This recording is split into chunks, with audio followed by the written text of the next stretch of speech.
This low budget room refresh has brought more ease and delight into my days. Here's how I did it.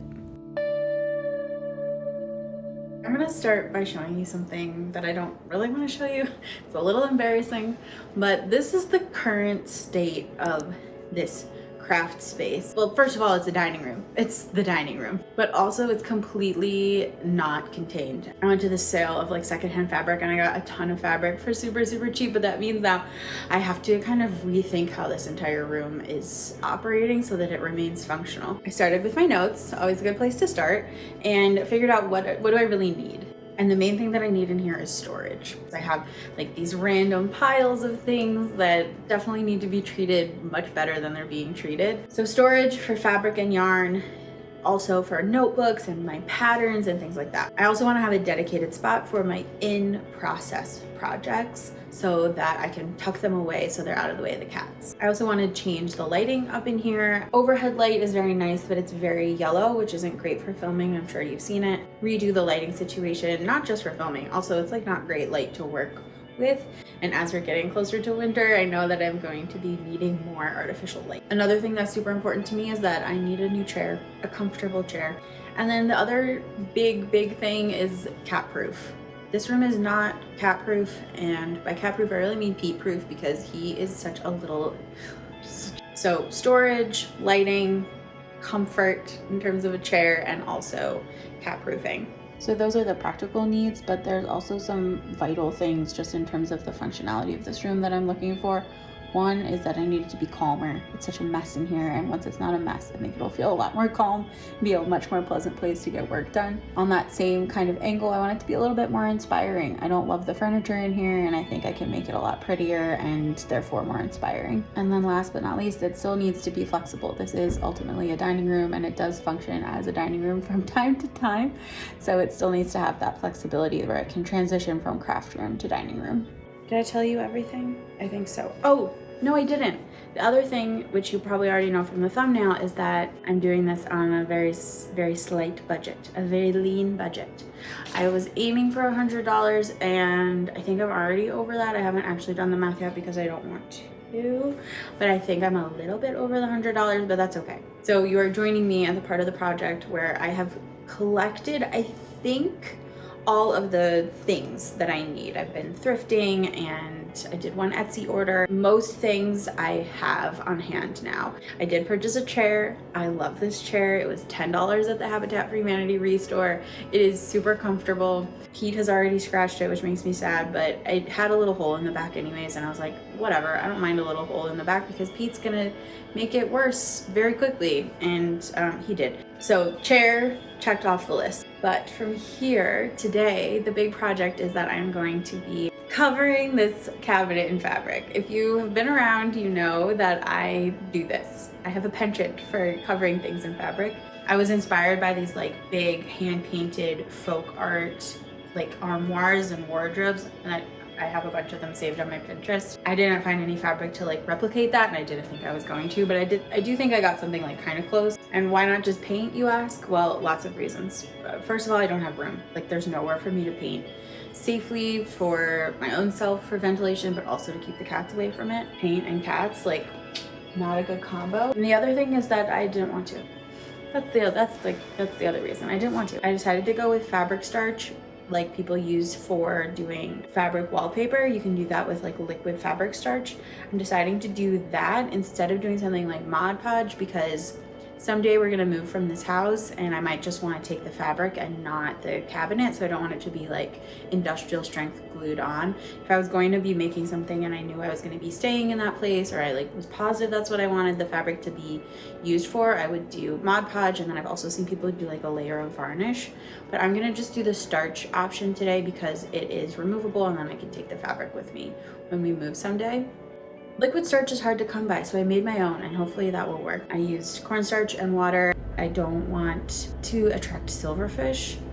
Apparently that can happen with starch, so just like if you decide to do this project, you can proceed with whatever level of caution you deem necessary for your environment.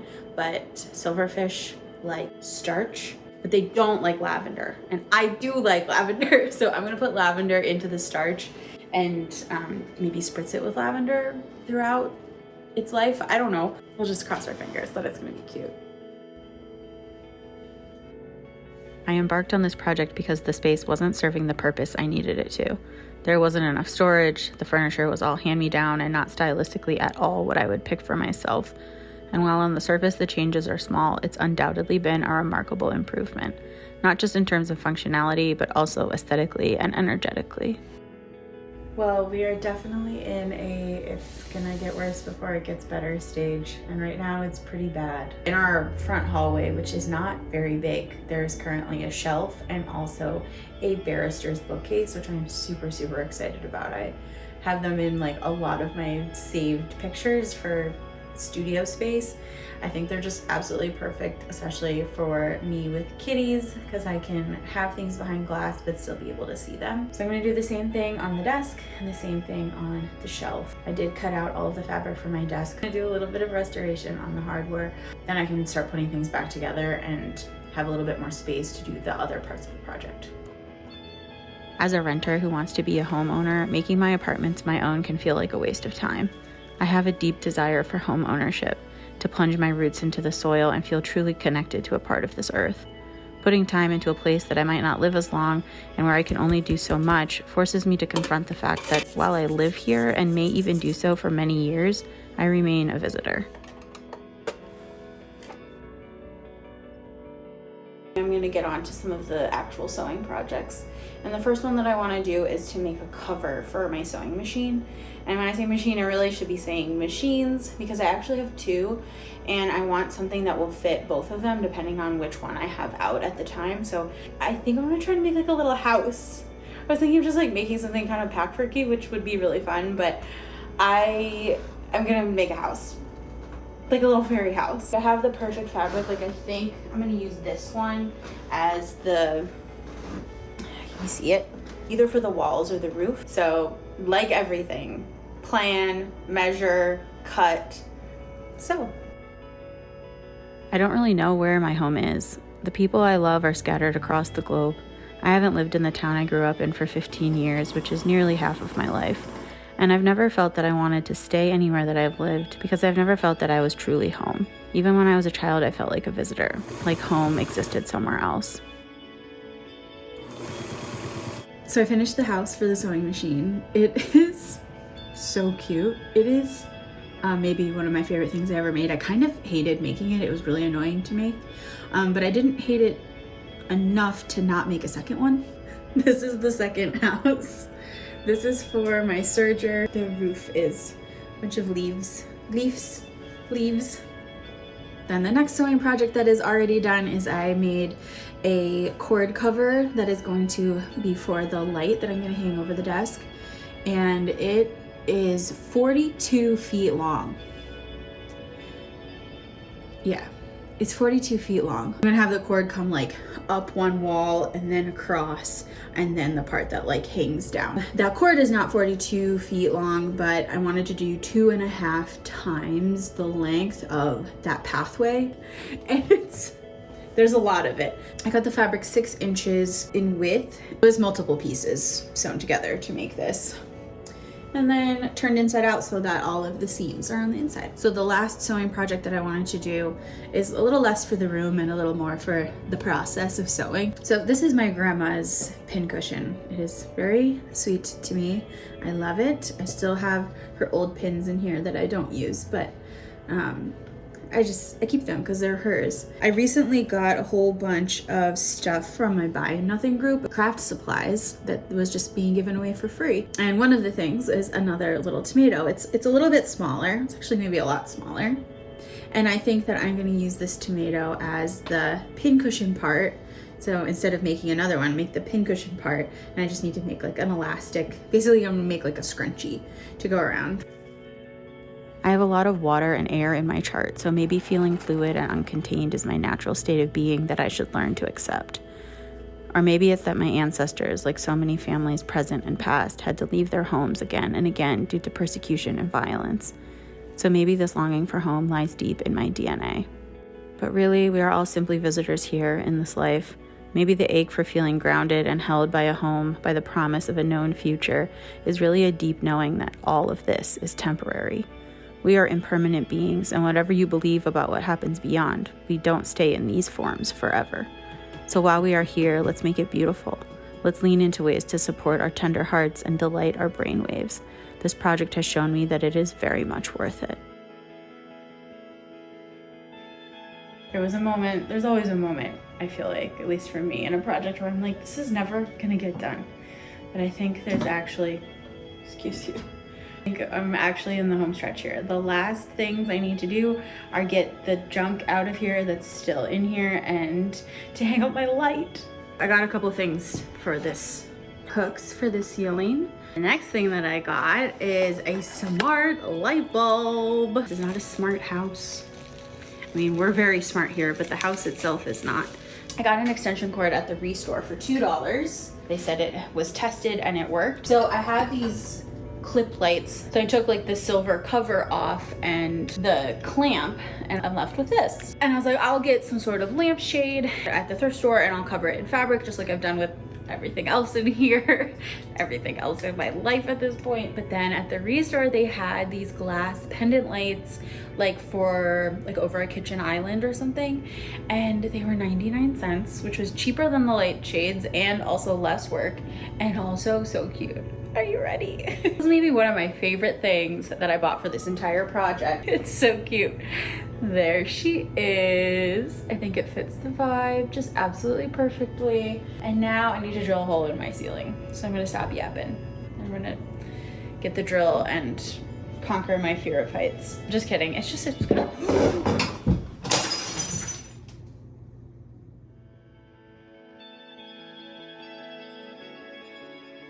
I don't even know how that happened. Well, that's real life. Gravity is always there.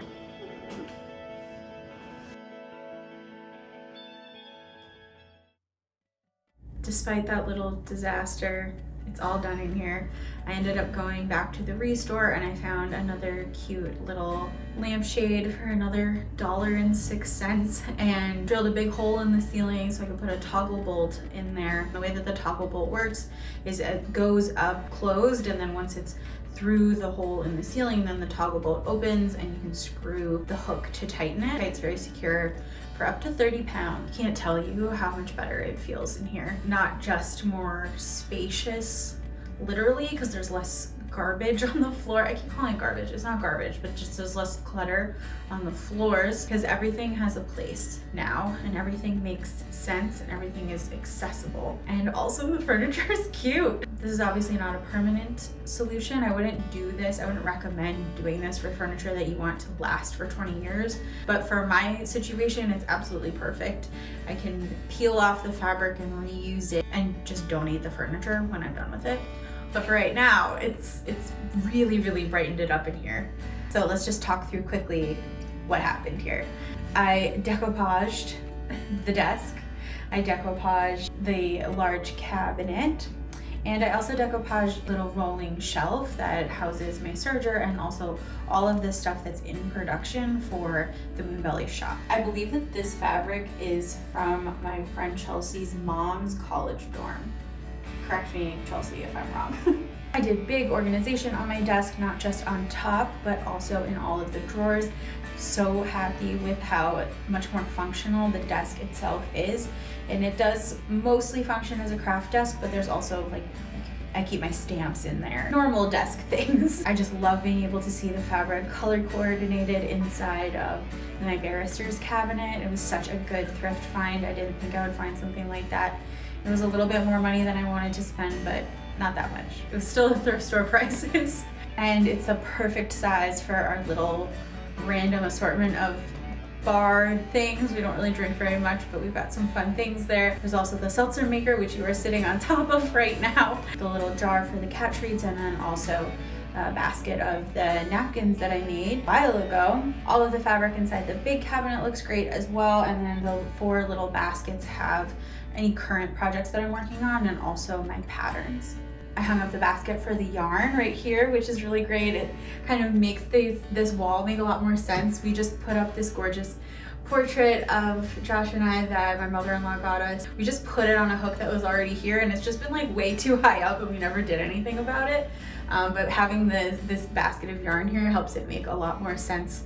It fills the like weird gap that was here. Got my little library of crafting and creativity books right out in the open. Ironing board and iron, and also my self-cutting mat are hanging on the side, and then on the other side I have all of my filming stuff and also batting and tracing paper, which I use quite frequently. Then of course, the village.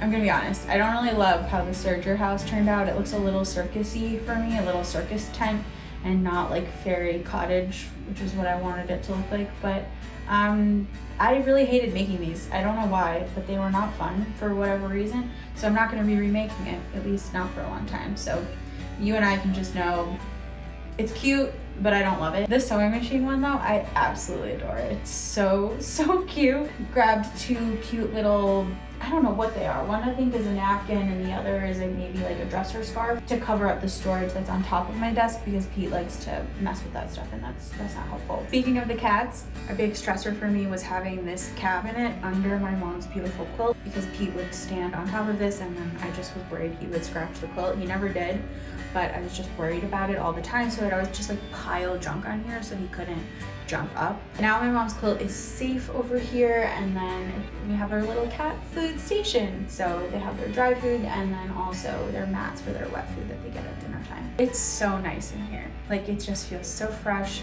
It feels like I've made the space to make stuff in, as opposed to just like shoehorning in the functionality that I needed into a room that just really wasn't set up for it.